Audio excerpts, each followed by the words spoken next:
welcome to IndianExpress.com, and today we are reviewing the Redmi Note 12 Pro Plus 5G. Now this is definitely the most expensive Redmi Note phone that the company has ever launched in the Indian market. It starts at Rs 29,999 and it goes on an overkill with the specifications. It's got a 200MP camera, a 120-watt fast charger, and it comes with a 120Hz refresh rate on the display. But is that good enough to make this Redmi Note stand out from the crowd? And what about that price? Let's find out in our review.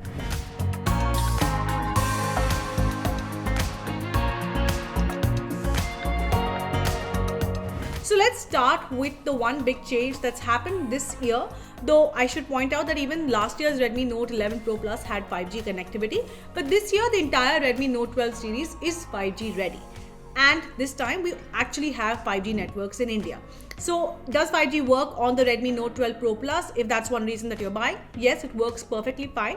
In fact, I didn't even notice that I had actually switched on to 5G connectivity on my Airtel SIM. The speeds are very fast. I was getting close to 300 Mbps. The upload speeds not so much, but still faster than what you'd get on a 4G network. Now, is 5G going to impact the battery badly? I didn't quite experience this yet. I did notice that the Redmi Note 12 Pro Plus also has a setting to ensure that 5G doesn't really, drain the battery on the phone. How much does that impact in the long term and whether it helps? We'll have to wait and see. But yes, for now, 5G, at least on my Airtel SIM, works perfectly fine on this phone.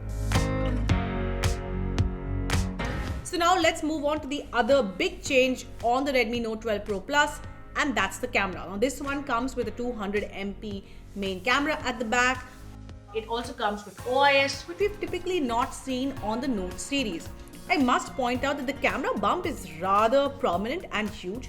What it also means is that the device never really sits stable, and I've had the device actually fall down from a dressing table, but it didn't get like any cracks or something, so it was fine. But do keep that in mind, and I would of course recommend that you use this with a case.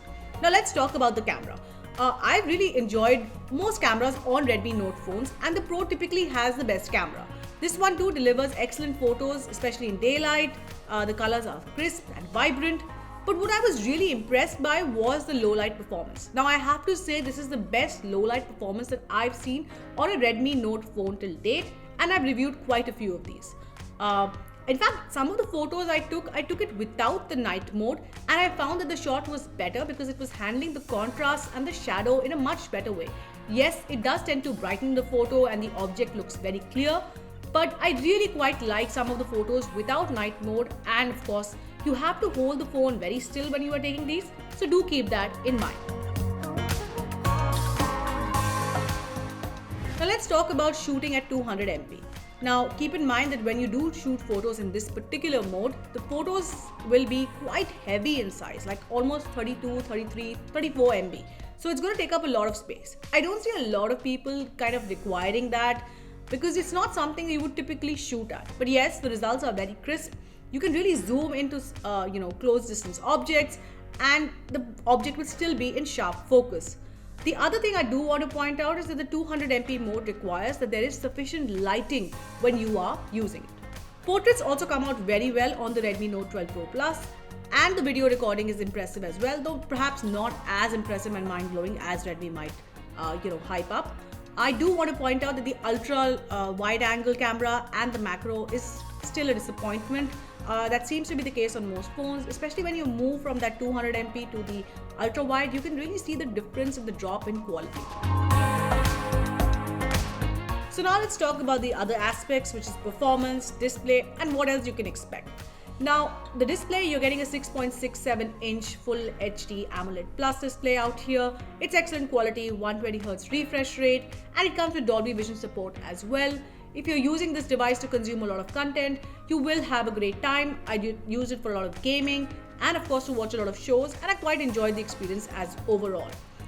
It comes with a MediaTek Dimensity 1080 processor, and it can handle most daily tasks and gaming as well, be it games like Apex Legends, Call of Duty, or something like Genshin Impact. The phone had no problems running those.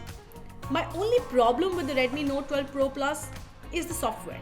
Now forget MIUI out here, I'm talking about the fact that this phone still runs Android 12. We're in 2023 and it's on Android 12. And this phone is going to get 2 years of software updates, which means at best you're going to get Android 14. Xiaomi hasn't really specified why it's still on Android 12, but I must say it is still disappointing to see. Now this one comes with 120 watt fast charging, which we've typically seen on the more expensive Xiaomi phones. It's good that it's coming to the Redmi Note series, but remember the Redmi Note series now also costs a lot more. The battery should easily last a whole day for most users, and thanks to this charger, which is in the box, you can charge this phone in under 20 minutes. Is that something you always need? I'm not sure.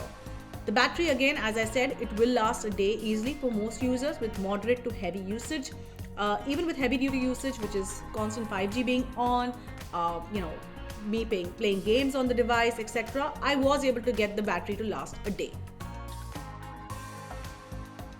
So what's our verdict for this phone? Now, it's no doubt coming with some really big specifications, and it does deliver quite well. The charger is in the box, it's got one of the best cameras I've seen on a Redmi Note so far, but it also comes with a price point which is definitely very high. Now at 30,000 rupees, this is one of the most expensive Redmi Note phones that has ever launched in India. It also means that the Redmi Note is now competing with an entirely different set of devices. I'm not going to mention all those bank offers that are there, which will bring down the price up to rupees 25,000, but that's still what you'll have to pay, the bare minimum of what you'll have to pay in fact, to get the new Redmi Note 12 Pro Plus. Now if you're a Redmi loyalist and you're all about the specifications, sure, you'll get that. But if you're someone whose budget is strictly say rupees 20,000, I'd say you'll have to look at a different Redmi Note in the series, because this might prove to be a bit more expensive.